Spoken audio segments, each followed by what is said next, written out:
Welcome back to Yahoo Finance Live this morning, everyone. We're about 9 minutes into trade here on this Monday. Happy Halloween to all of those who celebrate. Dow Jones Industrial Average lower by about 0.3%, as is the S&P 500 fractionally lower.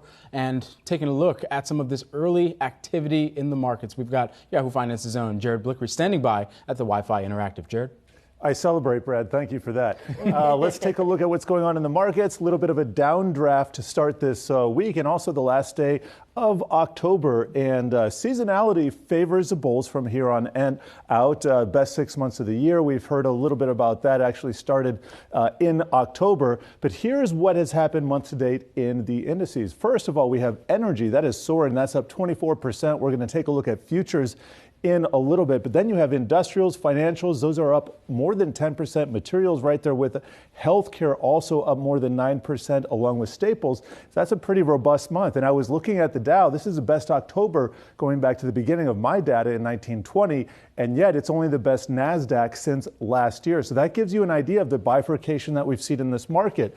Here's a look at the NASDAQ itself. Inside the NASDAQ 100, there's another bifurcation. That is, we see some of the mega caps suffering mega declines here. We have Meta down 28%, Tesla down 14%, Amazon down almost 9%, while Apple, thanks in part to its rise last week, that's up 11%. Nvidia bouncing back, that's up 12%. So really, it's been, I think the market's trying to sort out what leaders are going to occur in the eventual uptick when we find that bottom.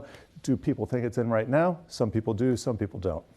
Let's talk about inflation for a minute, because we have overall gotten prices have kept going up for consumers, but we've gotten some relief on commodities. But there's one commodity in particular that's getting attention today. That is wheat, after Russia pulled out of an export deal for it. Yes, and I'll tell you what, we've seen some commodities on the rise over the last month. I was just talking about WTI crude. We'll get to that in a second, but wheat really perked up overnight. Let me see if I can find it here. Probably find it on an intraday basis because it's going to be towards the top. There we go, up 6%.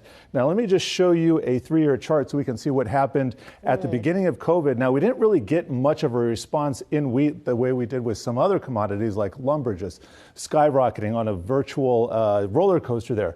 But we do see it peaked in, along with a lot of other commodities, about 1 year, earlier in this year, and now it is flagged from that.